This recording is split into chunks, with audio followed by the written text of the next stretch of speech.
So I will attempt to give you a little more in depth of a breath of fire tutorial since I had some questions about it.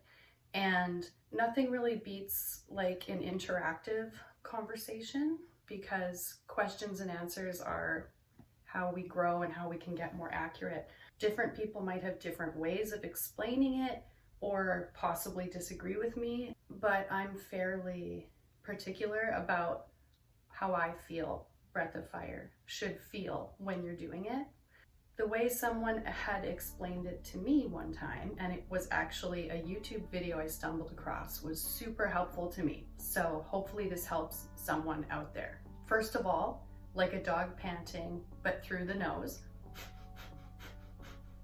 Now, you might immediately find that you breathe from the chest. You'll want to train yourself to feel it in your navel. So we talk about pumping the navel, right? So feel that. Try pumping the navel if you can find what that feels like. Make sure you have that straight posture. Stop and make sure your belly button is pulled toward the back of the spine. What I mean by that is you're not arching your back, okay? Chin slightly tucked. Try that again.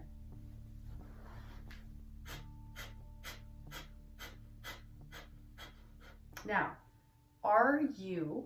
now here's another thing. When we start feeling that that diaphragm is pumping up and down, it almost begins to take off, like it's doing it by itself, like a freight train, like. And it begins to feel that as you pulse that diaphragm up, the breath just kind of shoots out on the exhale. So hopefully that makes a little bit of sense.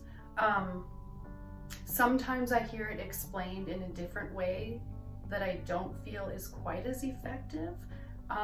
For me, it's more like that, like a freight train that takes off by itself. I want to show you one more thing that could help, especially if you're new at pranayam, breath meditation. So becoming conscious of whether you're breathing backwards. We tend to think of breathing as inhaling and your stomach goes in, like, and then exhaling and your belly goes out. That's backwards. So put your hand, if you can lay down and put your hand on your navel, or just lower, actually a little lower than the navel, like more like on your belly button, or anywhere on your belly, and just anywhere on your belly, just put your hand there and feel yourself breathing. What are you naturally doing? Do that a few times a day, just kind of observe. So do that right now. And what I want you to do is inhale fully. And when we inhale, we fill the lungs. Our body expands. Maybe your belly goes up. So when you inhale, your belly rises. When you exhale, your belly falls, because when you exhale, you're paying attention to this. You're emptying the lungs, and just when you think they're empty, you can empty them a little bit more. Are they empty? Try a little bit more. Do the same thing when you inhale. So let's try that a couple of times. So when you inhale, just when you think they're full, fill them a little bit more. So let's just take a couple of breaths right now.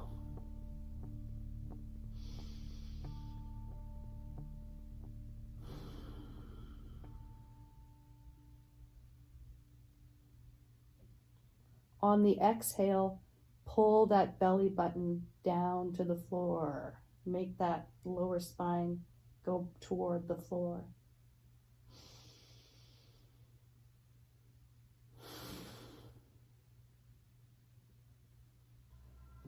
And when you're ready, come on up.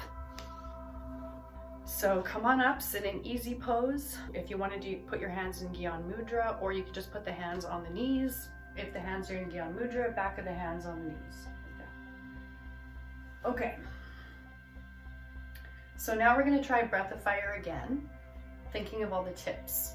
So you can start with the dog panting thing, if the concept of pumping the navel or letting the diaphragm muscles start to pump and work along with the breath. If that's too complicated at first, start with that idea. Dog, pant, in and out, powerful. Start to pump those navel muscles. Navel is somewhere between the bottom of where the rib cage splits, okay, and then your belly button. It's somewhere in between there. That's your navel center, okay? And it's in there. Your diaphragm is right in there.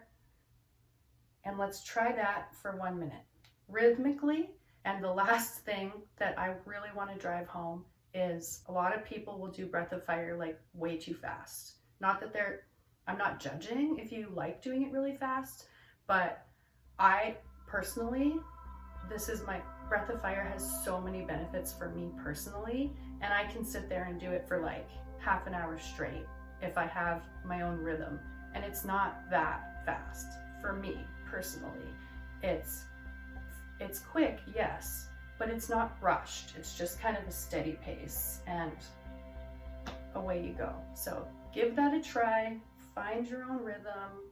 And when I do this, I have my eyes closed and I am gazing at the third eye. Let's go for 1 minute.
All right, now inhale. Squeeze the muscles around the anus, rectum, sex organs. That's the mula band, the root block. Squeeze those muscles. When you hold the breath, squeeze those muscles. Hold. Feel the energy going up the spine. Release and relax. Relax the breath. And be very gentle when you slowly open the eyes. Practice it, feel it. You can only really get better through experience. What are the top things that come to my mind why I like breath of fire so much in my life every day is there's physical health benefits. It cleanses the blood. It oxygenates. It truly does energize and give me energy, which I need. Some would think it's the opposite of relaxing, but for me, it relaxes me. So if I'm feeling a little bit of anxiety, it actually takes away, for me, my anxiety. So you only know through experience how it affects you. I'm excited to hear back from you, how getting into the breath of fire possibly changed your life. And because we're working the navel center, solar plexus, and that willpower center, it helps me remove behaviors like procrastination, if you want to call it laziness. Like, it's okay to rest. You always have to allow that rest. But when you get into that rut where you're like, I need to take action in my life and get this to-do list done, it's a game changer for real. And it only takes a few minutes in the morning to kind of just feel that subtle shift in energy. So good luck with that. Love you. See you next time.